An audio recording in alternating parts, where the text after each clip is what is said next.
সাংগঠনিক গতিশীলতা বাড়াতে দ্রুত নিয়মিত কাউন্সিলে ফিরতে চায় বিএনপি। নতুন নেতৃত্ব আসছে সহযোগী সংগঠনে, দলীয় হাইকমান্ডের সিদ্ধান্তের অপেক্ষা। ডিসেম্বরের মধ্যে স্থানীয় সরকারের ভোট না হলে আন্দোলনের প্রস্তুতি এনসিপির। সিটিতে জোট, পৌরসভা ইউনিয়নে একক লড়াইয়ের চিন্তা, প্রভাবশালী প্রার্থী ভেড়ানোর চেষ্টা। জ্বালানি খাতে কৌশলগত সহযোগিতা জোরদারে বাংলাদেশ যুক্তরাষ্ট্র সমঝোতা সই।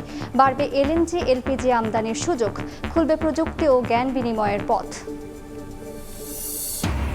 জাতীয় অগ্রাধিকার নির্ধারণের পরই তিস্তা প্রকল্পে বিদেশি অর্থায়ন। ভারত চীনের সঙ্গে ভারসাম্যপূর্ণ কূটনীতি বড় চ্যালেঞ্জ, নতুন মাত্রা পাচ্ছে কৌশলগত আলোচনা। এবং সুপ্রিম কোর্ট আইনজীবী সমিতি নির্বাচনে বিএনপি সমর্থিত প্যানেলের জয়কার। কার্যনির্বাহী কমিটির 14 পদের মধ্যে 13টিতেই জয়ী, একটি পদ পেল জামায়াতের সমর্থিত প্যানেল।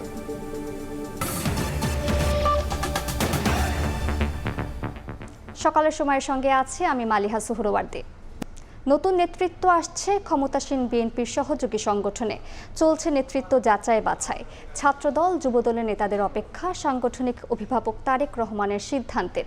বিএনপির সিনিয়র যুগ্ম মহাসচিব রুহুল কবির রিজভী জানিয়েছেন, সাংগঠনিক গতিশীলতা বাড়াতে দ্রুতই নিয়মিত কাউন্সিলে ফিরতে চায় বিএনপি। হাসান ওয়ালির প্রতিবেদন।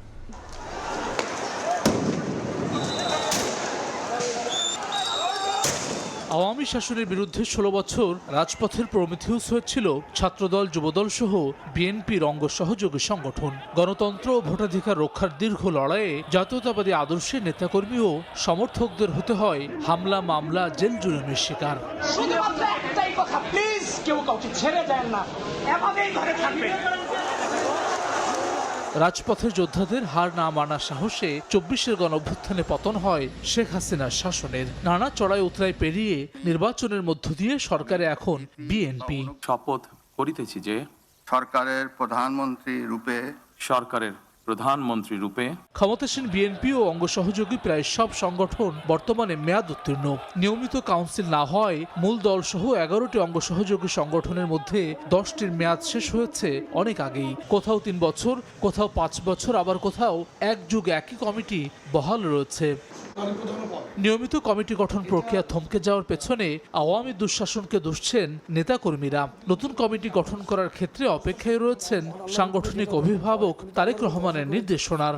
হাইকমান্ড যে কোনো সময় যে কোনো সংগঠনের কমিটি পরিবর্তন তারা করতেই পারে। কাজ করার জন্য যে আমাদের সুযোগ দেওয়া আছে সেটা আমরা করব। যুবদলের কেন্দ্রীয় কমিটি নতুন কমিটি হওয়ার ক্ষেত্রে সিদ্ধান্ত নেবেন জনাব তারেক রহমান, উনি আমাদের সাংগঠনিক অভিভাবক। জেনেছি যে প্রত্যেকটা অঙ্গ সংগঠন এমনকি মূল দলের কাউন্সিল এইগুলো প্রক্রিয়াধীন আছে এবং দ্রুততম সময়ে এই কাজগুলো হবে। নেতৃত্ব নির্বাচনে আমাদের সংগঠনও নিজস্ব আলাপ আলোচনার ব্যাপার আছে এবং আমাদের যে মূল সংগঠন বিএনপি ফাদার সংগঠন তাদেরও দিক নির্দেশনা এইসব মিলিয়ে আমরা এগুলো তৈরি হবে। বর্তমান যে কেন্দ্রীয় কমিটি এটির মেয়াদ 1 মার্চ শেষ হয়েছে এই বছরই। এখন আমরা বাড়তি সময় দায়িত্ব পালন করছি। 21 শতক উপযোগী একটা মেধাভিত্তিক ছাত্র রাজনীতি বিনির্মাণ করার জন্য আমাদের যে সকল প্রচেষ্টা আমরা চলমান রেখেছি, আগামী যে যারাই নেতৃত্বে আসবে তারা ইনশাআল্লাহ দক্ষতার সহিত এটি করবে। বিএনপি সিনিয়র যুগ্ম মহাসচিব রুহুল কবির রিজভীও বলছেন, নিয়মতান্ত্রিক রাজনৈতিক কর্মসূচিতে বাধার কারণে সঠিক সময়ে এসব সংগঠনের কমিটি করা সম্ভব হয়নি। তবে নিয়মিত কাউন্সিলে ফিরতে চায় বিএনপি। বাধা দিয়েছে আমাদেরকে কাউন্সিল করার জন্য, হল রুম দিতে চায়নি, বিভিন্নভাবেই তারা বাধাগ্রস্ত করেছে। অঙ্গ সংগঠনগুলো যে সমস্ত কর্মী সভা করতো বা জেলায় জেলায় কাউন্সিল করতো সেখানে তারা বাধা দিয়েছে। আস্তে আস্তে সেগুলো ফিরে আসবে। নিয়মিত সম্মেলন, কাউন্সিল, নতুন কমিটি সেগুলো নিশ্চয়ই হতে থাকবে। কেউ বসে নাই তো, তাদের কাজ করে যাচ্ছেন, অব্যাহতভাবে সেই কাজগুলো করে যাচ্ছেন, নেতারাই সেই মনিটরিং করছেন। তবে এসব সংগঠনের সুবিধাবাদীরা যাতে যুক্ত না হতে পারে তা নিশ্চিত করার কড়া হুঁশিয়ারি বিএনপি হাইকমান্ডের। দলীয় লাঠিয়াল বাহিনী নয়, বরং ইতিবাচক কর্মকাণ্ডে অঙ্গ সহযোগী সংগঠনগুলোকে সরব দেখতে চায় বিএনপি। হাসান ওয়ালি, সময় সংবাদ, ঢাকা। কাল চাঁদপুর যাচ্ছেন প্রধানমন্ত্রী তারেক রহমান। উদ্বোধন করবেন খাল খনন কর্মসূচি। এরই সঙ্গে ভার্চুয়ালি আরও 21 জেলায় যুক্ত হয়ে উদ্বোধন করবেন ফ্যামিলি কার্ড বিতরণ। প্রধানমন্ত্রীর সফর ঘিরে প্রশাসনের পক্ষ থেকে নেওয়া হয়েছে সব ধরনের প্রস্তুতি। দলীয় নেতাকর্মীদের মাঝে বিরাজ করছে উচ্ছ্বাস। ফারুক আহমেদের রিপোর্ট, ক্যামেরায় ছিলেন নাইমুল ইসলাম নীরব। শনিবার পদ্মা ও মেঘনাপাড়ে জনপদ চাঁদপুরে যাচ্ছেন প্রধানমন্ত্রী। তার আগমনকে কেন্দ্র করে উচ্ছ্বসিত স্থানীয়রা, স্বাগত জানিয়ে আনন্দ মিছিল করছেন তারা। জেলার শাহরাস্তির খোর্দখাল এবং সদর উপজেলার বিশ্বখাল পুনঃখনন কর্মসূচির উদ্বোধন করবেন তারেক রহমান। নিজ হাতে খাল খননে অংশ নেবেন তিনি। অংশ নেওয়ার কথা রয়েছে বিএনপির প্রতিনিধি সভায়ও। খালের পানি দিয়ে সেচ প্রকল্প, বিশাল এলাকা আমাদের সেচ প্রকল্প, সেচের কাজ চলছে, কিন্তু আস্তে আস্তে এই খালটা বড় হয়ে গেছে, যার কারণে পানি আসতেছে না। এই উদ্যোগ নেওয়াতে আমরা অনেক আনন্দিত। খালটা খনন হলে এই জমিগুলোর জন্য সেচের অনেক সুবিধা হবে। একই দিন বিকেলে চাঁদপুর কলেজ মাঠে ফ্যামিলি কার্ড বিতরণ করবেন প্রধানমন্ত্রী তারেক রহমান। একই সঙ্গে 21 উপজেলায় ভার্চুয়ালি যুক্ত হয়ে উদ্বোধন করবেন ফ্যামিলি কার্ড কর্মসূচির। প্রধানমন্ত্রীর আগমনকে কেন্দ্র করে দল ও প্রশাসনের পক্ষ থেকে নেওয়া হয়েছে সব ধরনের প্রস্তুতি। নির্বাচনী তফসিলে আমরা উল্লেখ করেছি, সেগুলোই আমরা প্রধানমন্ত্রীর কাছে আমাদের চাঁদপুরের জনগণের দাবিগুলো আমরা যারা নেতৃবৃন্দ আছি ওনার কাছে তুলে ধরব। নিরাপত্তাজনিত বিষয়ে আমরা প্রয়োজনীয় ব্যবস্থা গ্রহণ করেছি। আমাদের সবগুলো নিরাপত্তা বাহিনী যারা এখানে আছেন তারা প্রস্তুত আছেন, এবং স্পেশাল সিকিউরিটি ফোর্স যারা আছেন মাননীয় প্রধানমন্ত্রী তারাও এসেছেন ইতিমধ্যে, তারাও প্রয়োজনীয় ব্যবস্থা নিয়েছেন। আমরা আমাদের প্রোটোকল মেনে প্রয়োজনীয় ব্যবস্থা নিয়েছি। বিএনপি সূত্র বলছে, বিগত 2006 সালের জুলাই মাসে সবশেষ চাঁদপুর সফর করেছিলেন তারেক রহমান। ফারুক আহমদ, সময় সংবাদ, চাঁদপুর। ডিসেম্বরের মধ্যে স্থানীয় সরকার নির্বাচন না হলে আন্দোলনে যাওয়ার প্রস্তুতি নিচ্ছে এনসিপি। সময় টিভির সঙ্গে আলাপচারিতায় এনসিপি নেতারা জানান, সিটি কর্পোরেশন নির্বাচনে জোটগতভাবে অংশ নেওয়ার আলোচনা চলছে, তবে পৌরসভা ও ইউনিয়ন পরিষদ নির্বাচনে এককভাবে লড়বেন তারা। এর মধ্যে স্থানীয় সরকার নির্বাচন পরিচালনা কমিটি গঠন করেছে এনসিপি। সম্ভাব্য প্রভাবশালী প্রার্থীদের দলে ভেড়াতে কাজ করছে কমিটি। একই সঙ্গে তৃণমূলের সংগঠন শক্তিশালী করতে চলছে কর্মী সংগ্রহের কাজ। নাজবুস সালেহের প্রতিবেদন। জাতীয় নির্বাচনের পর থেকে এনসিপির নজর স্থানীয় সরকারে, এজন্য গঠন করা হয়েছে নির্বাচন পরিচালনা কমিটিও। সারা দেশে পৌরসভা ও সিটি কর্পোরেশনে নিজেদের বেশ কিছু সম্ভাব্য প্রার্থীও ঘোষণা করেছে দলটি। এনসিপির যুগ্ম আহ্বায়ক সারোয়ার তুষার বলছেন, সিটি নির্বাচনে জোটবদ্ধ হয়ে অংশ নেওয়ার আলোচনা চলছে। জনভোগান্তি দূর করতে দ্রুত স্থানীয় সরকারের প্রতিষ্ঠানগুলোতে নির্বাচিত প্রতিনিধিদের উপস্থিতি জরুরি। তাই চলতি বছরের ডিসেম্বরের মধ্যে স্থানীয় সরকারের ভোট না হলে আন্দোলনে নামার কথা বলছেন সার্জিস আলম। জাতীয় নির্বাচনে দেখেছি, ঢাকায় তো বটেই, ঢাকার বাইরেও এখানে এই জোটের ভোট বেশি, ফলে এটা ভাগ করাটা বুদ্ধিমানের কাজ হবে না। এই কারণে আমরা জোটগতভাবে ইলেকশন করতে চাই। অনেক জায়গায় দুই দলেরই কিছু অনড় অবস্থান আছে, এটা নেগোশিয়েট করা যাবে। বিশাল শূন্যতা তৈরি হয়েছে জনসেবার ক্ষেত্রে ও স্থানীয় পর্যায়ে। আগামী 6 মাসের মধ্যে বিএনপি স্থানীয় নির্বাচনের প্রস্তুতি নিয়ে স্থানীয় নির্বাচনটা দিবে। তারা যদি এটা না করে তাহলে আমাদের সংসদ থেকে শুরু করে রাজপথ, আমাদের এই দাবি হয়তো আদায় করে নিতে হবে। স্থানীয় সরকার নির্বাচন সামনে রেখে তৃণমূলে সাংগঠনিক শক্তি বাড়ানো ও এলাকা ভিত্তিক সম্ভাব্য প্রভাবশালী প্রার্থীদের দলে ভেড়াতে মাঠে নেমেছে জাতীয় নাগরিক পার্টি। নেতারা বলছেন, 2-3 মাসের মধ্যে উপজেলা পর্যায়ে জনসংযোগ কর্মসূচিতে নামবেন তারা। প্রার্থীদের প্রতি নির্দেশনা দেওয়া হয়েছে নির্বাচনকে কেন্দ্র করে ওই আসনের মধ্যে সংগঠনকে গোছানোর জন্য পোলিং এজেন্ট তৈরি করা, ওয়ার্ড ভিত্তিক কমিটি দেওয়া, এগুলো তাদেরকে বলে দেওয়া হয়েছে এবং তারা ইতিমধ্যে কাজে নেমে পড়েছে। স্থানীয় সরকার নির্বাচনের মধ্যে দিয়ে লক্ষ্য একটা হলো তৃণমূলের সাংগঠনিক শক্তি বৃদ্ধি করা, মানুষের সাথে গণসংযোগ করা, মত বিনিময় করা। এই কানেক্টিভিটিটা করার জন্য আমরা এই ধরনের জনসংযোগের বিভিন্ন ধরনের স্টেপ সামনে নিতে যাচ্ছি। স্থানীয় সরকারের বিভিন্ন পর্যায়ে নিয়োগ পাওয়া প্রশাসকরা যাতে ভোটে প্রার্থী হতে না পারেন সেই দাবিও জানান এনসিপি নেতারা। যারা এই মুহূর্তে প্রশাসক হিসেবে যে কোনো জায়গায় আছে তারা স্থানীয় নির্বাচনে অংশগ্রহণ করতে পারবে না। নির্বাচন কমিশন এবং মাঠ প্রশাসনকে নিরপেক্ষ নির্বাচনের জন্য আস্থাভাজন করে সাজাতে হবে। জাতীয় নির্বাচনের অভিজ্ঞতা কাজে লাগিয়ে স্থানীয় সরকার নির্বাচনে ভালো ফলের প্রত্যাশা জুলাই অভ্যুত্থান থেকে রাজনীতির মাঠে নামা জাতীয় নাগরিক পার্টির।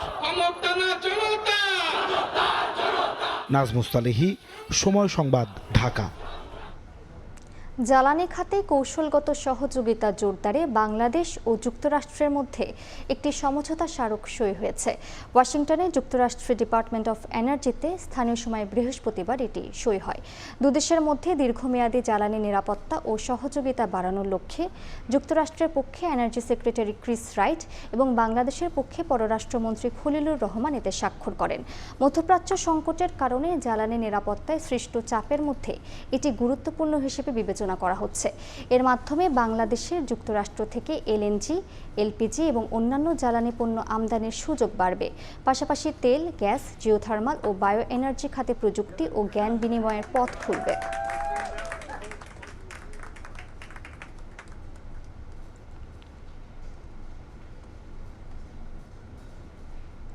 তিস্তা নদী সমন্বিত ব্যবস্থাপনা ও পুনরুদ্ধার প্রকল্প ঘিরে যখন বেইজিং নয়াদিল্লিতে কূটনৈতিক এবং কৌশলগত আলোচনা নতুন মাত্রা পাচ্ছে, তখন বাংলাদেশ স্পষ্ট করেছে প্রকল্পটি এখনও প্রাথমিক গবেষণা ও সম্ভাব্যতা যাচাই পর্যায়ে রয়েছে।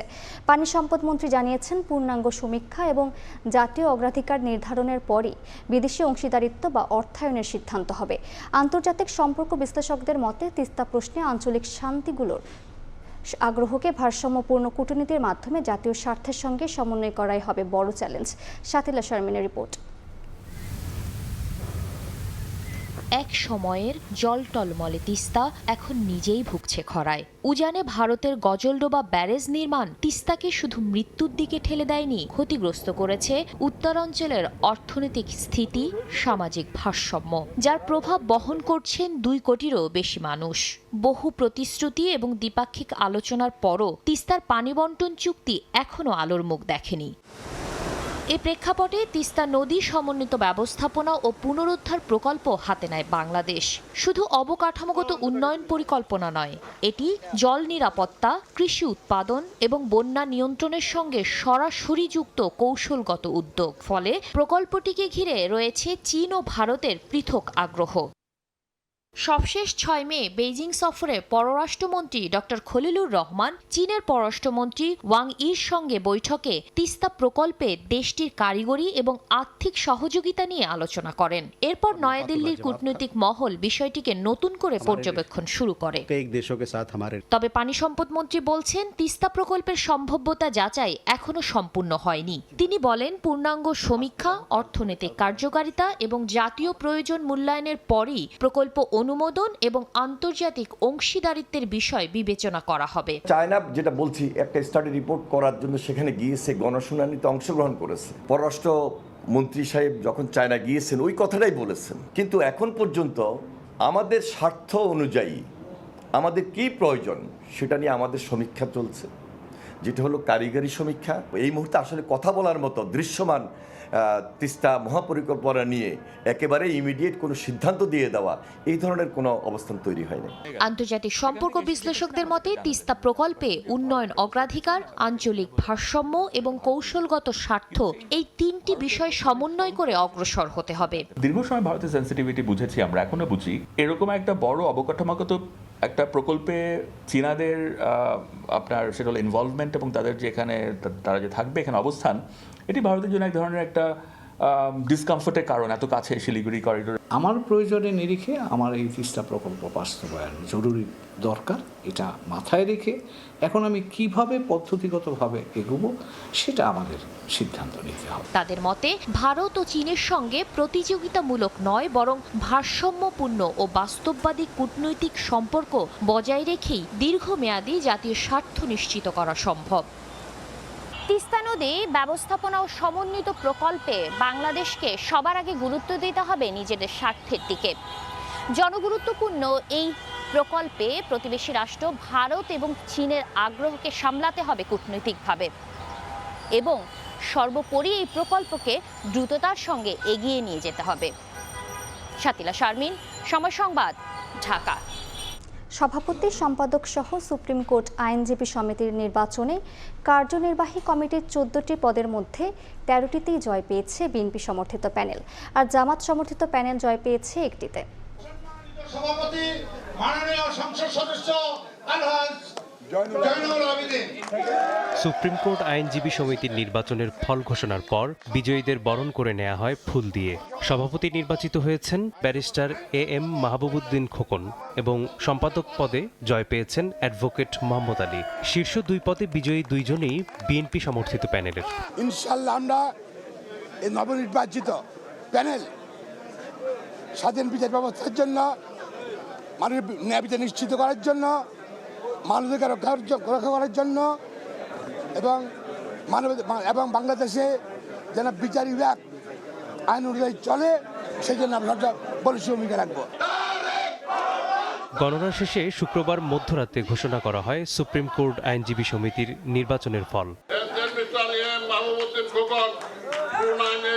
এর আগে বৃহস্পতিবার সন্ধ্যা থেকে শুরু হয় ভোট গণনা। বুধবার এবং বৃহস্পতিবার সকাল 10টা থেকে বিকেল 5টা পর্যন্ত চলে শান্তিপূর্ণ ও সুষ্ঠুভাবে ভোট গ্রহণ।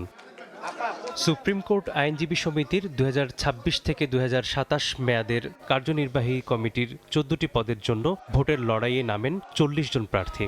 এর মধ্যে বিএনপি সমর্থিত নীল প্যানেল, জামায়াত সমর্থিত সবুজ এবং এনসিপি সমর্থিত লাল সবুজ প্যানেল অংশ নেয়। এবারের নির্বাচনে 11,097 ভোটারের মধ্যে ভোট দিয়েছেন 4,048 জন। মেসবাহুল আলিফ, সময় সংবাদ, ঢাকা। পরিবার শব্দটি শুনলেই সবার আগে ভেসে ওঠে প্রিয় কিছু মুখ, যাদের কাছে গেলে মেলে দুদণ্ড শান্তি, মেলে আশ্রয়, তারাই আমাদের আপন ঠিকানা। তবে সময়ের সঙ্গে পরিবার নামের সেই সুতোতেও পড়েছে টান। যৌথ পরিবার ভেঙে গড়ে উঠছে একক পরিবার, কমে যাচ্ছে পারিবারিক সম্পর্কের দৃঢ় বন্ধন। বিশ্ব পরিবার দিবসে উম্মে হানির রিপোর্ট, ক্যামেরায় ছিলেন প্রিন্স আরেফিন।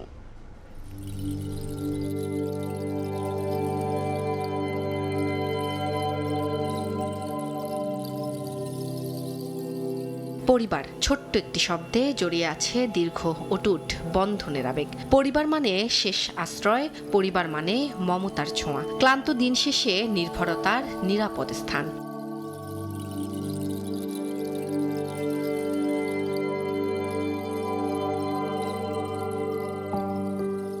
সময় বদলেছে সম্পর্কের ধরন। সম্পর্কও এখন জটিল সমীকরণ। যৌথ পরিবার ভেঙে গড়ে উঠছে একক পরিবার। সেখানেও আবার ব্যস্ত জীবনে একই ছাদের নিচে থেকেও কমেছে কথা, কমে যাচ্ছে একে অপরকে মন খুলে শোনার অভ্যেস। এই যেমন গোলাম রব্বানী, তিনি কি জানতেন নুয়ে পড়া জীবনের শেষ সময়ে এসে ঠাঁই হবে বৃদ্ধাশ্রমে?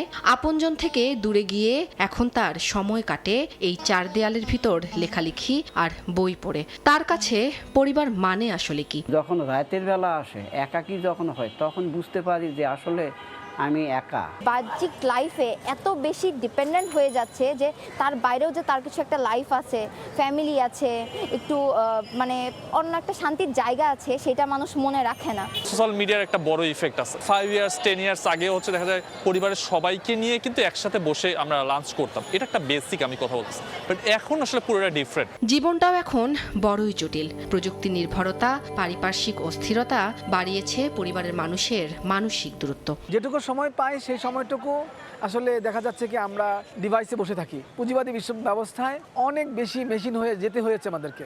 এখান থেকে বাঁচার আমাদের আসলে পুরো বৈশ্বিক সিস্টেম যদি পরিবর্তিত না হয়, পুঁজিবাদী ব্যবস্থা যেখানে প্রত্যেকটা মিনিট আসলে একটা আউটপুট তৈরি করে, সেই জায়গা থেকে যদি বিবেচনা করা না যায়, আমরা কিন্তু আসলে আর এই অবস্থাতে ফিরে আসতে পারবো না। সমাজ বিশ্লেষকরা বলছেন পরিবারের বন্ধন টিকিয়ে রাখতে সবচেয়ে জরুরি পারস্পরিক শ্রদ্ধাবোধ, একসাথে বসে কথা বলা, একে অন্যকে মন খুলে শোনা।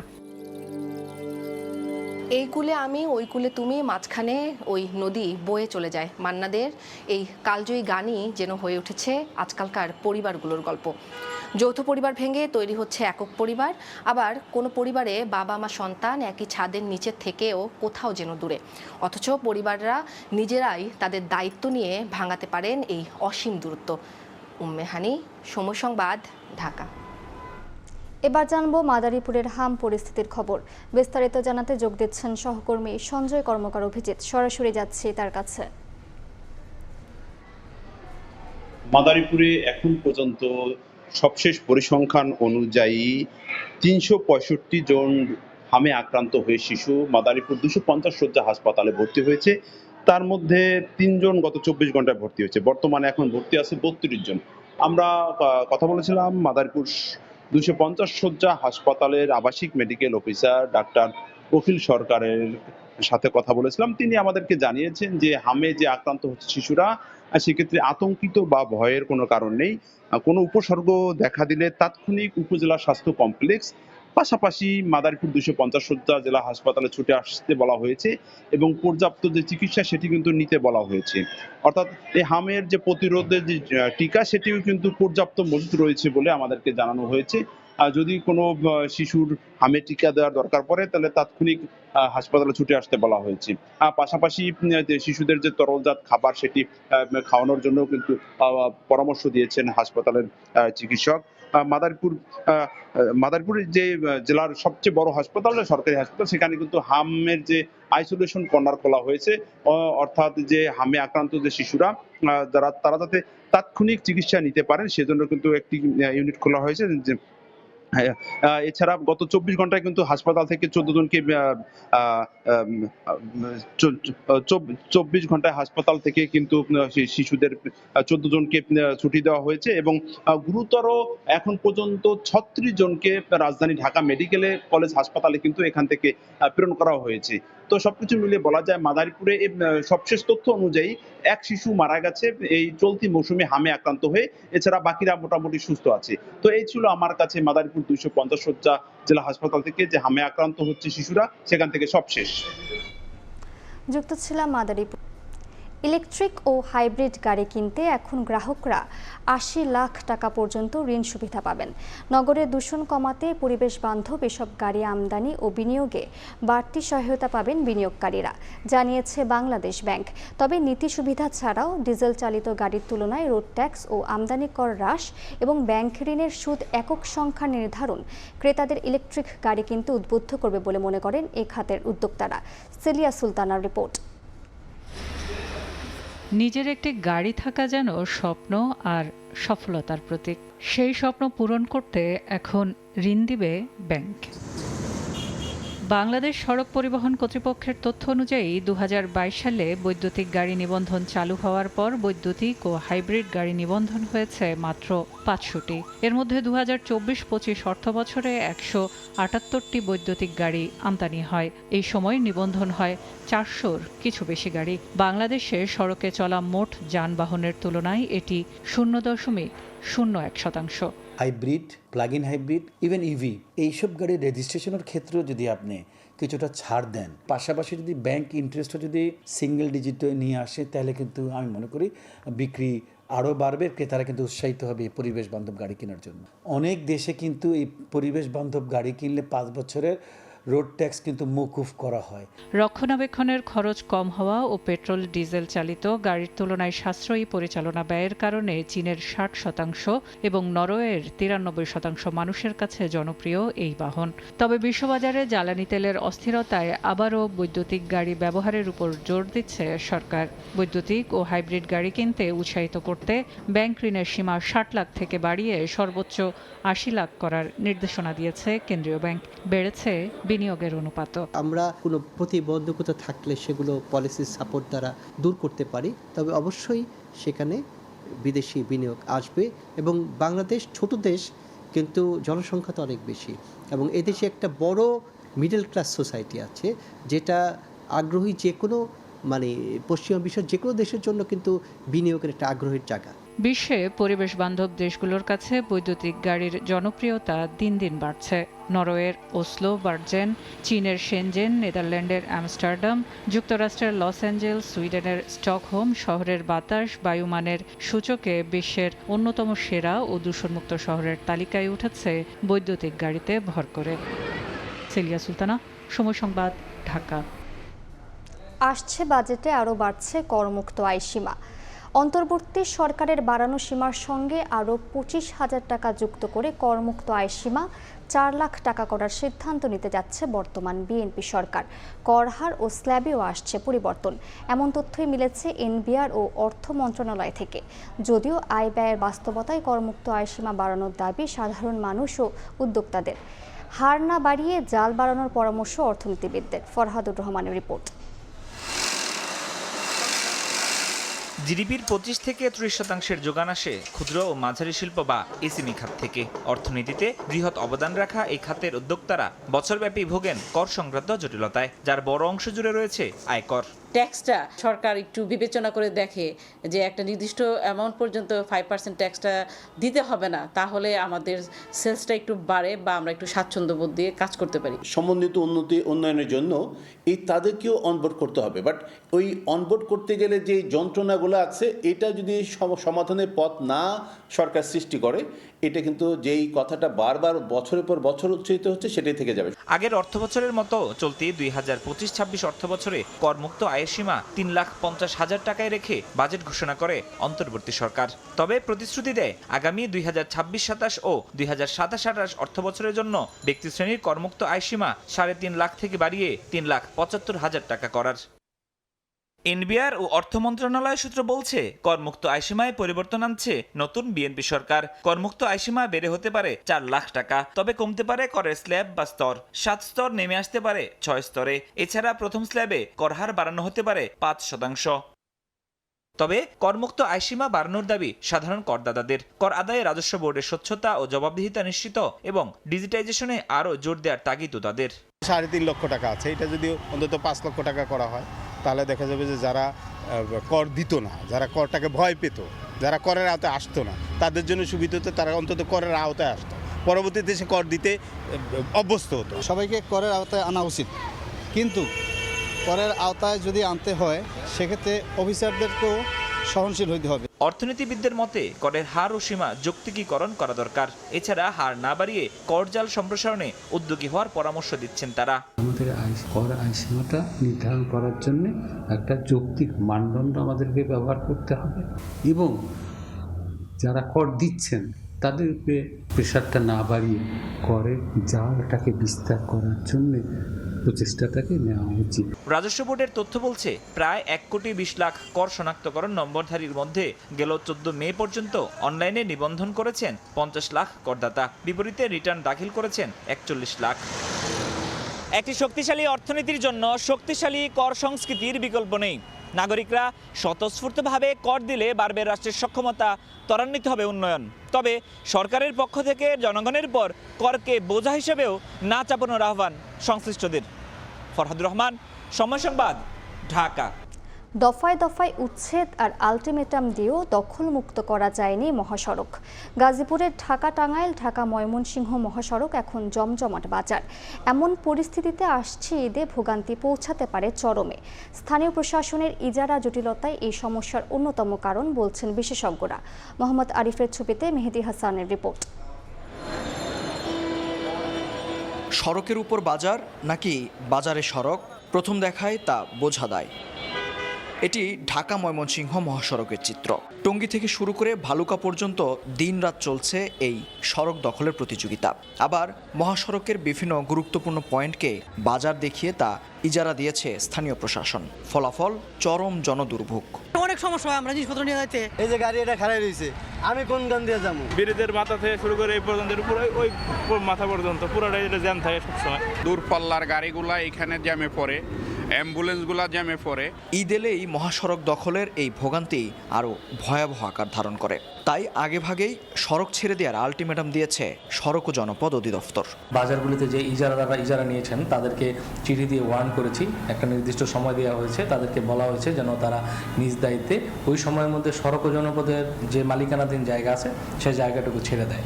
মহাসড়ক নিয়ে বছরের পর বছর ধরে চলছে এমন চোর পুলিশ খেলা। কাগজে কলমে রাস্তার মালিক সড়ক বিভাগ হলেও প্রতি বছর তা ভাড়া দিচ্ছে স্থানীয় প্রশাসন। যদিও জেলা প্রশাসকের দাবি বাজার ইজারা দিলেও মহাসড়ক দখলের অধিকার দেয়া হয়নি কাউকেই। সড়কে মহাসড়কে তো শুধু অস্থায়ী হাটবাজার না, কোনোভাবেই কোনো ধরনের হাটবাজার বসতে পারবে না। রোডস অ্যান্ড হাইওয়ে, সড়ক ও মহাসড়ক বিভাগকে বলা হয়েছে রাস্তার উপরে, রাস্তার আশেপাশে যত ধরনের হাটবাজার আছে এগুলো ইমিডিয়েটলি রিমুভ করতে হবে। এদিকে সরকারের 2 দফতরের এমন কাণ্ডে ক্ষুব্ধ ইজারাদাররা। এমন বাস্তবতায় আসছে ঈদে ঢাকা ময়মনসিংহ ও ঢাকা টাঙ্গাইল মহাসড়ক হতে পারে দুর্ভোগের আরেক নাম। সড়ক নিয়ে দীর্ঘদিনের এই জটিলতা কাটাতে সরকারের 2 দফতরকে সমন্বয়ের পরামর্শ বিশেষজ্ঞদের। এখানে ইজারার দেওয়াটা একবারই আসলে ঠিক না। 2টা লেন বন্ধ হয়ে যায় 4টা লেনের মধ্যে, তাহলে এখানে বটলনেক তৈরি হয়। একটা পার্ট সেতু ভবনের, একটা পার্ট হচ্ছে আপনার রোডস অ্যান্ড হাইওয়ে। তো ওই যে এদের মধ্যে সমন্বয় করে আসলে সমস্ত কাজগুলো করা উচিত। মহাসড়কে ভোগান্তি কমাতে আইন শৃঙ্খলা বাহিনীকেও কঠোর হওয়ার পরামর্শ নগরবাসীর। মহাসড়কের পাশে জায়গা ভাড়া দিয়ে একদিকে যেমন কোটি কোটি টাকা রাজস্ব পাচ্ছে সরকার, তেমনি যানজটে পড়ে প্রায় প্রতিদিনই বিশাল সংখ্যক কর্মঘণ্টাও নষ্ট হচ্ছে সাধারণ মানুষের। সবচেয়ে বেশি ভোগান্তিতে দূরপাল্লা যাত্রীরা। তাই তো শুধু ঈদ আসলেই তৎপরতা নয়, এই সমস্যার স্থায়ী সমাধানের প্রত্যাশা গাজীপুরবাসীর। মেহেদী হাসান, সময় সংবাদ, গাজীপুর। দীর্ঘদিন ধরে সংস্কারের অভাবে বেহাল নারায়ণগঞ্জের ফতুল্লার ইসদাইর থেকে সদর উপজেলা কার্যালয় পর্যন্ত সড়ক। 3 কিলোমিটার দৈর্ঘ্যের রাস্তার বিভিন্ন স্থানে ড্রেন ভেঙে যাওয়ায় সারা বছরই ময়লা পানিতে তলিয়ে থাকে। এতে দুর্ঘটনার পাশাপাশি স্থানীয়রা আক্রান্ত হচ্ছেন পানিবাহিত নানা রোগে। তবে শিগগিরই প্রকল্প গ্রহণের আশ্বাস উপজেলা প্রশাসনের। আরিফ হোসেনের ছবিতে শওকত আলী সৈকত রিপোর্ট। সড়ক জুড়ে জলাবদ্ধতা। নারায়ণগঞ্জের ফতুল্লার ইসদাইর বুড়ির দোকান থেকে সদর উপজেলা পরিষদ কার্যালয় পর্যন্ত প্রায় 3 কিলোমিটার রাস্তার বেহাল দশা। স্থানীয়রা বলছেন রাস্তাটি নিচু হওয়া এবং বিভিন্ন স্থানে ড্রেন ভেঙে যাওয়ায় সারা বছরই ময়লা পানিতে তলিয়ে থাকে। দীর্ঘ 1 যুগেরও বেশি সময় ধরে জলাবদ্ধতার ভোগান্তিতে 2 ওয়ার্ডের কয়েক লাখ মানুষ। দূষিত পানির ওপর দিয়ে চলাচলের কারণে পানিবাহিত নানা রোগে আক্রান্ত হচ্ছেন এলাকাবাসী। রাস্তা জুড়ে ছোট বড় গর্ত সৃষ্টি হওয়ায় ঘটছে দুর্ঘটনাও। 2 সাইড দিয়ে উঁচা, আপনার এই জায়গাটা অনেক নিচা। বৃষ্টি না হলেও হালকা শুক্রবারের দিনে এলে এমনিতে পানি ভরা থাকে জায়গাটার ভিতরে। সারা বছরে আমরা এরকম পানির নিচেই থাকতে হয়। ড্রেনের ব্যবস্থা নাই এবং আমরা যে দোকানদারি করি এখানে প্রতি মাসে আমাদের ভাড়া দিতে হচ্ছে, কিন্তু রাস্তার অবস্থায় ড্রেন নাই। আমাদের মেইন রোডটা খালের পরিণত হয়ে গেছে। চুলকানি বাচ্চাদের দেখা যাচ্ছে এবং এইটা মানে খুব মহামারী আকারে ধারণ করতেছে। সরকারি লোক আসা যাওয়া করে, কেউ কিছু করে না। লক্ষাধিক লোক প্রতিদিন চলাচল করে, অটো, বিশুক, গাড়ি, বড় বড় ট্রাক। এখানে গার্মেন্টস, সোয়েটার ফ্যাক্টরি, অনেক ইন্ডাস্ট্রিজ আছে, কিন্তু কেউ এটা কোনো গুরুত্ব দেয় না। এখানে প্রায় 2 মাইল রাস্তা এই অবস্থা। রাস্তা ও ড্রেন সংস্কার করতে প্রকল্প গ্রহণের আশ্বাস উপজেলা প্রশাসনের। পরবর্তী ফেজে আমরা এই রাস্তার জন্য প্রস্তাব পাঠিয়েছি। হলিস্টিক যে অ্যাপ্রোচগুলো আমরা নিয়েছি, এই অ্যাপ্রোচের ফলে আমরা আশা করি ফতুল্লার যে জলাবদ্ধতার যে সমস্যা আছে সেই সমস্যা থেকে মানুষ আশু একটা সমাধান পাবে। ইসদাইর সদর উপজেলা পরিষদ সড়কের পাশে 3 শতাধিক ছোট বড় ব্যবসা প্রতিষ্ঠানও রয়েছে। শওকত আলী সৈকত, সময় সংবাদ, নারায়ণগঞ্জ। হচ্ছে ৭২,৫০০ পশু। শেষ মুহূর্তে পরিচর্যায় ব্যস্ত সময় পার করছেন খামারিরা। স্থানীয় চাহিদা পূরণ করে বিভিন্ন জেলাতেও গরু বিক্রির আশা তাদের। পাশাপাশি অবৈধভাবে প্রতিবেশী দেশ থেকে গরু আমদানি বন্ধের দাবি খামারিদের। শাহাদাত আকনের ছবিতে সঞ্জয় কর্মকার অভিজিতের রিপোর্ট। মাদারীপুর সদর উপজেলার দুধখালী এলাকার মোক্তার সীমা দম্পতি কোরবানির পশুর হাটে বিক্রির জন্য তাদের খামারে প্রস্তুত করা হয়েছে 35টি গরু। ভালো দামে বিক্রির আশা তাদের। জেলার 4079টি খামারে চলছে এখন শেষ মুহূর্তের পশু পরিচর্যা। ক্ষতিকারক ওষুধ পরিহার করে পশুকে প্রাকৃতিক খাবার দেয়া হচ্ছে বলছেন খামারিরা। স্থানীয় চাহিদা পূরণ করে বিভিন্ন জেলাতেও গরু বিক্রির আশা তাদের। জেলার চাহিদা পূরণে কোরবানির ঈদকে সামনে রেখে ব্যস্ততা বেড়েছে খামারগুলোতে। খামারিদের প্রত্যাশা, ভারত থেকে অবৈধভাবে গরু আমদানি করা না হলে এবার চড়া দামে বিক্রি হবে গবাদি পশু। এতে গতবারে লোকসান পুষিয়ে নেওয়ার প্রত্যাশা খামারিদের। ভুসি, কুড়া আর গমের এই যে ভুট্টার ভুসি, এই 3টা জিনিস আমি বেশি খাই। এক একটা গরুর ওজন প্রায় 800 কেজি লাইভ ওয়েট আছে।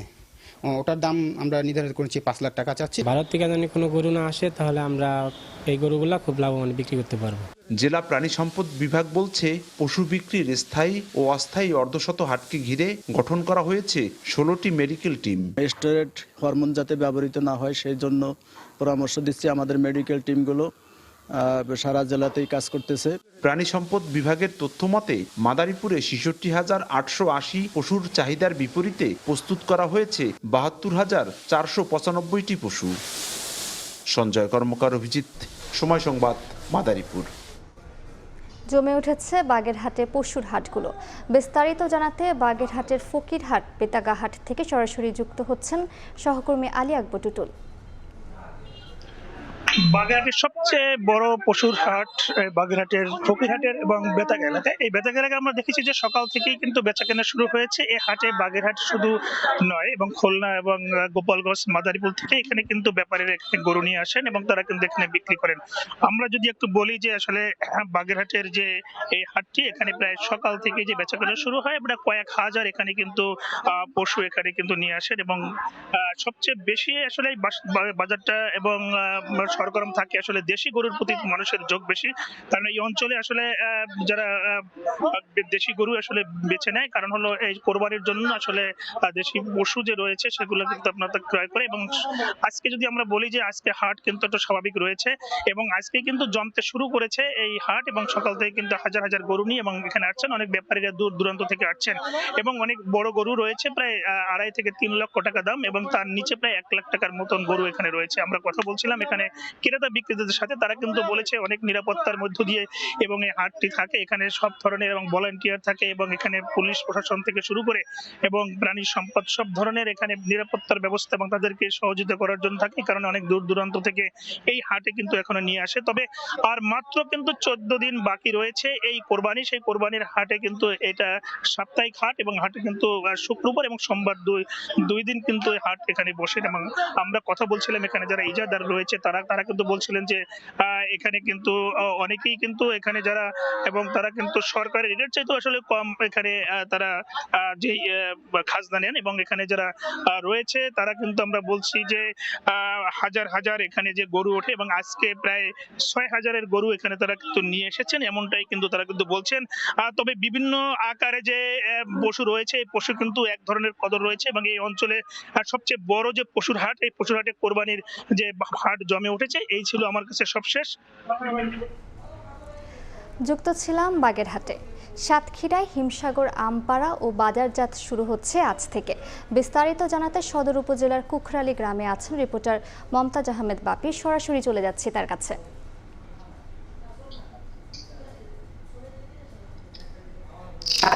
সেই সুমিষ্ট হিমসাগর আমপাড়া আজ শুরু হয়েছে। এই হিমসাগর আমের যে চাহিদা, সেই চাহিদাটা শুধু দেশের মধ্যেই নয়, দেশের বাইরেও এর চাহিদা অনেক। এই সুমিষ্ট বিষমুক্ত হিমসাগর আম নিয়েই ব্যস্ত সময় পার করছেন চাষিরা। চাষিরা যে এই সুমিষ্ট হিমসাগর আম তারা অপেক্ষায় থাকে যে 6 মাস যে পরিচর্যা, এই 6 মাসের পরিচর্যার পরে যে আমটি তারা পাচ্ছে এখন, তা নিয়ে তারা খুবই আনন্দিত। তারা মনে করে যে এই আমটি যদি সংরক্ষণাগারে রাখার ব্যবস্থা থাকতো তাহলে এই আমের যে চাহিদা, এই আম যে বাজারে বিক্রি করে যে ন্যায্য মূল্য পাওয়ার বিষয়টিও তারা নিশ্চিত হতে পারত, তারা লাভবান হতে পারত যদি এই সংরক্ষণাগারে যদি আমটা রাখার ব্যবস্থা সরকারের থাকতো। কৃষি বিভাগ বলছে যে এই আম যদি আমরা গবেষণাগারেরও একটি ব্যবস্থা থাকতো এখানে, তাহলে এই আম নিয়ে অনেক বাণিজ্য হতো, অর্থনৈতিক একটি বাণিজ্যের জায়গায় পরিণত হতো। একই সাথে এখানে কর্মসংস্থানেরও অনেক বাড়তো বলে কৃষি বিভাগ আমাদেরকে জানিয়েছে। আমরা তার কৃষি বিভাগের সঙ্গে কথা বলে জেনেছি যে এই হিমসাগর আম নিয়েই তারা বহু রিসার্চ করছে এবং এর জাত আরো বড় করার, আরো উন্নত করার, কোয়ালিটি আরো বাড়ানোর চেষ্টা করছেন এই কৃষি বিভাগ। আমাদেরকে বলছে যে এবার কৃষি বিভাগ এবার বলছে যে তারা এই আম 300 থেকে 350 লক্ষ্যমাত্রা থাকলেও এই আম বিক্রিতেই তারা 600 হারিয়ে যাবে বলে মনে করছে এই কৃষি বিভাগ। এই ছিল সাতক্ষীরার সেই সুবিখ্যাত হিমসাগর আম নিয়ে সর্বশেষ। যুক্ত ছিলাম সাতক্ষীরায়। দেখছেন সকালের সময়, সঙ্গেই থাকুন। ঈদ সেলিব্রেশন নিয়ে টেনশন? সিঙ্গার বেকো নিয়ে এলো বড় ঈদে ভরপুর সলিউশন অফার। যে কোনো পণ্য কিনে সলিউশন কার্ড ঘষলেই পাচ্ছেন হাউসফুল অ্যাপ্লায়েন্স, অথবা জিতে নিতে পারেন refrigerator, AC, TV, washing machine সহ নিশ্চিত ডিসকাউন্ট। অফারটি পেতে আজই চলে আসুন সিঙ্গার বেকো স্টোরে অথবা ভিজিট করুন singarBD.com। দেখছেন সকালের সময়। এবার আন্তর্জাতিক প্রসঙ্গ। ইরান যুদ্ধ ও হরমুজ প্রণালী ইস্যুতে চীনা প্রেসিডেন্ট শি জিনপিং এর সঙ্গে আলোচনা করেছেন মার্কিন প্রেসিডেন্ট ডোনাল্ড ট্রাম্প। হরমুজের সামরিকীকরণ বা সেখানে টোল ব্যবস্থার বিপক্ষে অবস্থান নিয়েছে বেইজিং ও ওয়াশিংটন। একই সঙ্গে ইরানকে পরমাণু অস্ত্র অর্জন করতে না দেওয়ার বিষয়ে দুই দেশের মধ্যে সমঝোতার কথা জানিয়েছেন মার্কিন পররাষ্ট্রমন্ত্রী মার্কো রুবিও। এদিকে শি জিনপিং চীন যুক্তরাষ্ট্র সম্পর্ককে বিশ্বের সবচেয়ে গুরুত্বপূর্ণ সম্পর্ক হিসেবে উল্লেখ করেছেন। অন্যদিকে শিকে অসাধারণ নেতা আখ্যা দিয়ে তাকে সস্ত্রীক হোয়াইট হাউসে আমন্ত্রণ জানিয়েছেন ট্রাম্প। দীর্ঘ প্রতীক্ষার পর এক টেবিলে পরাশক্তির শীর্ষ দুই নেতা। যুক্তরাষ্ট্রের সঙ্গে সম্পর্ককে বিশ্বের সবচেয়ে গুরুত্বপূর্ণ সম্পর্ক বলে মন্তব্য করেছেন চীনের প্রেসিডেন্ট শি জিনপিং। বেইজিংয়ে গ্রেট হলে বৈঠকের পর গ্রেট হল অব পিপলের নৈশভোজে ওয়াশিংটন বেইজিং সম্পর্ক কখনো নষ্ট না করার আহ্বান জানান তিনি। বলেন, চীনের জাতীয় পুনর্জাগরণ এবং যুক্তরাষ্ট্রের মেক আমেরিকা গ্রেট এগেইন নীতি একে অপরের পরিপূরক হতে পারে। চীন যুক্তরাষ্ট্র সম্পর্ক স্থিতিশীল রাখতে পারস্পরিক সম্মান, শান্তিপূর্ণ সহাবস্থান অত্যন্ত গুরুত্বপূর্ণ।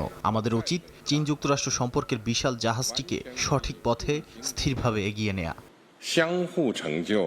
মার্কিন প্রেসিডেন্ট ডোনাল্ড ট্রাম্প বেইজিংয়ে চীনা প্রেসিডেন্ট শি জিনপিং এর সঙ্গে বৈঠককে অসাধারণ সম্মান হিসেবে উল্লেখ করেছেন। দুই নেতার আলোচনাকে ফলপ্রসূ বলে বর্ণনা করেন তিনি। একই সঙ্গে শি ও তার স্ত্রীকে হোয়াইট হাউসে আমন্ত্রণ জানিয়ে নতুন কূটনৈতিক ইঙ্গিত দেন Trump. Thank you again, President Xi, for this beautiful welcome, and tonight it is my honor to extend an invitation to you and Madam Peng to visit us at the White House this September 24th, and we look forward to it. এর আগে বেইজিংয়ে great হলে প্রায় 2 ঘন্টার রুদ্ধদ্বার আলোচনা করেন চীনা president Xi Jinping ও মার্কিন president Donald Trump. বৈঠকে শি জিনপিং বলেন, যুক্তরাষ্ট্র ও চীনের উচিত প্রতিপক্ষ নয়, বরং অংশীদার হিসেবে কাজ করা। তাইওয়ান ইস্যু সঠিকভাবে সামাল দিতে না পারলে দুই দেশের সম্পর্ক বিপজ্জনক সংঘাতের দিকে যেতে পারে বলেও সতর্ক করেছেন তিনি। অন্যদিকে শি জিনপিংকে অসাধারণ নেতা আখ্যা দেন মার্কিন প্রেসিডেন্ট। ওয়াশিংটন বেইজিং সম্পর্ক আগের যে কোনো সময়ের চেয়ে আরও ভালো হবে বলে আশাবাদ ব্যক্ত করেন। এদিকে শি জিনপিং এর সঙ্গে বৈঠকে ইরান যুদ্ধ ও হরমুজ ইস্যুতে আলোচনা করেছেন ডোনাল্ড ট্রাম্প। বৈঠক শেষে মার্কিন পররাষ্ট্রমন্ত্রী মার্কো রুবিও বলেন, প্রণালীটিকে সামরিকীকরণ বা টোল ব্যবস্থা চালুর পক্ষে নয় বেইজিং। এই অবস্থানের সঙ্গে ওয়াশিংটনও একমত। তবে ইরান ইস্যুতে চীনের সহায়তা চাওয়া হয়নি উল্লেখ করে তেহরানকে পরমাণু অস্ত্র অর্জন করতে না দেওয়ার বিষয়ে ট্রাম্প ও শি জিনপিং এর মধ্যে এক ধরনের সমঝোতা রয়েছে বলে দাবি করেন তিনি। মালিহা সুহরওয়ার্দী, সময় সংবাদ। হরমুজ প্রণালী সব বাণিজ্যিক জাহাজের জন্য খোলা থাকবে। ইরানের নৌবাহিনীর সঙ্গে সমন্বয় করে চলার শর্ত জুড়ে দিয়েছেন দেশটির পররাষ্ট্রমন্ত্রী আব্বাস আরাকচি। ভারতে ব্রিক্স সম্মেলনে অংশ নিয়ে মার্কিন সামরিক অভিযানকে অবৈধ আখ্যা দিয়ে আমিরাতের বিরুদ্ধে ইসরায়েলকে সহায়তার অভিযোগ তোলেন আরাকচি। এদিকে সৌদি আরব ও আমিরাত তেহরানে হামলা চালিয়েছে বলে প্রতিবেদন প্রকাশ করেছে মার্কিন সংবাদ মাধ্যম। স্থানীয় সময় বৃহস্পতিবার ভারতের রাজধানী নয়াদিল্লিতে শুরু হয় ব্রিক্স জোটভুক্ত দেশগুলোর পররাষ্ট্রমন্ত্রীদের সম্মেলন। 2 দিনের এই সম্মেলনের উদ্বোধনী বক্তব্যে আন্তর্জাতিক জলসীমায় নিরাপদ ও বাধাহীন নৌ চলাচল নিশ্চিত করার আহ্বান জানান দেশটির পররাষ্ট্রমন্ত্রী এস জয়শঙ্কর। সম্মেলনের মূল আলোচনায় উঠে আসে মধ্যপ্রাচ্যে যুদ্ধ ও জ্বালানি সংকট। সম্মেলনে অংশ নিয়ে ইরানের পররাষ্ট্রমন্ত্রী আব্বাস আরাকচি যুক্তরাষ্ট্র ও ইসরায়েলের বিরুদ্ধে আন্তর্জাতিক আইন লঙ্ঘনের অভিযোগ তোলেন। একই সঙ্গে তিনি দাবি করেন, সংযুক্ত আরব আমিরাত ইসরায়েলকে সহায়তা করে ইরানের বিরুদ্ধে সামরিক অভিযানে ভূমিকা রেখেছে। যদিও এই অভিযোগের বিষয়ে এখনো কোনো প্রতিক্রিয়া দেখায়নি আমিরাত। তেহরানের ওপর সামরিক পদক্ষেপকে অবৈধ আখ্যা দিয়ে পশ্চিমা প্রভাব ও ওয়াশিংটনের দায়মুক্তির সংস্কৃতির বিরুদ্ধে অবস্থান নিতে ব্রিক্স সদস্যভুক্ত দেশগুলোর প্রতি আহ্বান জানান তিনি। সম্মেলনের ফাঁকে রুশ পররাষ্ট্রমন্ত্রীর সঙ্গেও বৈঠক করেন আরাকচি। ব্রিক্স সম্মেলনে হরমুজ প্রণালী নিয়েও উদ্বেগ প্রকাশ করতে দেখা যায় অনেককে। তবে ইরান বলছে জলপথটি সব বাণিজ্যিক জাহাজের জন্য খোলা থাকবে, কিন্তু জাহাজগুলোকে তেহরানের নৌবাহিনীর সঙ্গে সমন্বয় করে চলতে হবে। উত্তেজনা কমাতে আঞ্চলিক সহযোগিতার আশ্বাস দিয়েছে ভারতও। এদিকে মধ্যপ্রাচ্যে যুদ্ধ চলাকালে সৌদি আরব ও সংযুক্ত আরব আমিরাত আলাদাভাবে ইরানের ওপর হামলা চালিয়েছে বলে প্রতিবেদন প্রকাশ করেছে মার্কিন সংবাদ মাধ্যম নিউ ইয়র্ক টাইমস। সংশ্লিষ্ট সূত্রের বরাতে সংবাদ মাধ্যমটি জানায়, দেশ দুটির ওপর হওয়া হামলার জেরে পাল্টা জবাব দিয়েছে তারা। তবে সৌদি ও আমিরাত কেউই এ হামলার বিষয়টি স্বীকার করেনি। অন্যদিকে যুক্তরাষ্ট্র দাবি করেছে তাদের সামরিক অভিযানে ইরানের ক্ষেপণাস্ত্র ও প্রতিরক্ষা সক্ষমতা বড় ধরনের ক্ষতির মুখে পড়েছে। নাসরিন রুমি, সময় সংবাদ। দেখছেন সকালের সময়, সঙ্গেই থাকুন। ঈদ সেলিব্রেশন নিয়ে টেনশন? সিঙ্গার বেকো নিয়ে এলো বড় ঈদে ভরপুর সলিউশন অফার।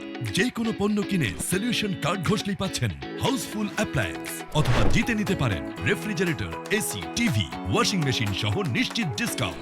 অফারটি পেতে আজই চলে আসুন সিঙ্গার বেকো স্টোরে অথবা ভিজিট করুন singarmidi.com। দেখছেন সকালের সময়। এবার খেলার খবর।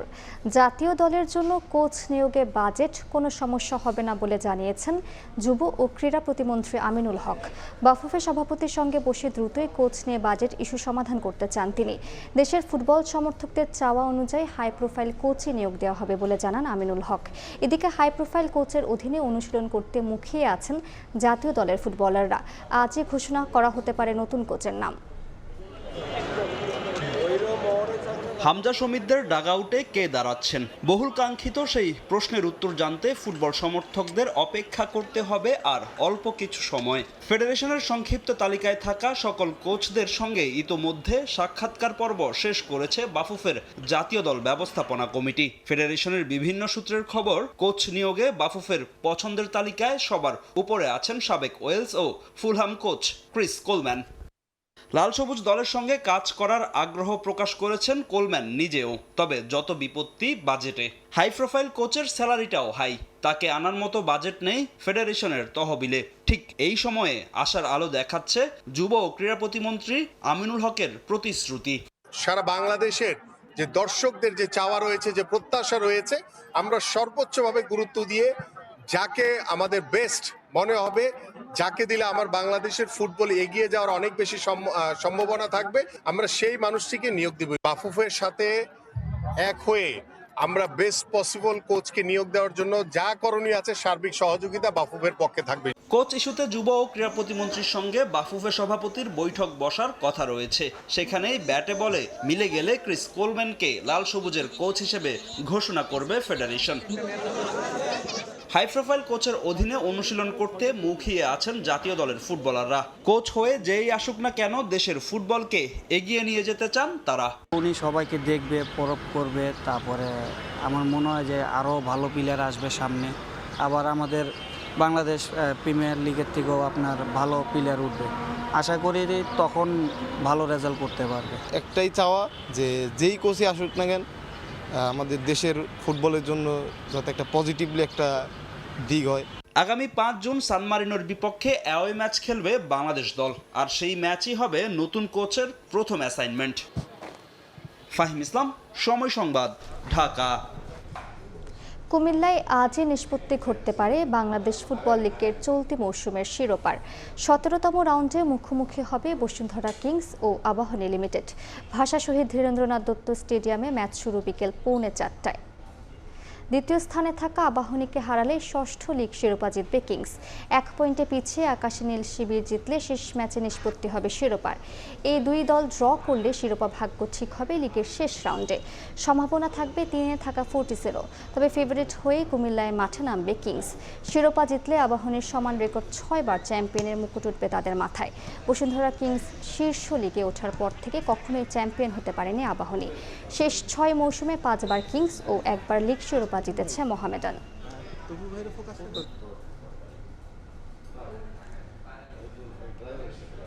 সিলেট টেস্টের আগে পরিবর্তন আসলো বাংলাদেশের স্কোয়াডে।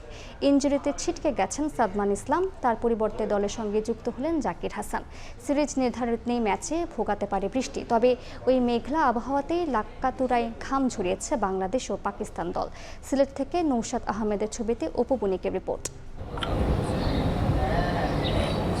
বুধবারের তুলনায় সিলেটের উইকেটে ঘাসের পরিমাণ কমেছে কিছুটা। শনিবারের ম্যাচের আগে কমবে আরও। পুরোদস্তুর পেসবান্ধব নয়, স্পিনাররাও সুবিধা পাবে সময়ের সাথে। উইকেট যেমনই হোক না কেন, সিলেট টেস্টে ফেভারিট স্বাগতিকরাই, যদিও পরিবর্তন এসেছে টাইগার স্কোয়াডে। চোটে ছিটকে গেছেন সাদমান ইসলাম, তার বদলি জাকির হাসান। যদিও সাদমানের বদলি হিসেবে সুযোগ পাবার দৌড়ে এগিয়ে থাকবেন তানজিদ তামিম। সিলেটেই অভিষেক ঘটতে পারে এই বাঁহাতি ওপেনারের।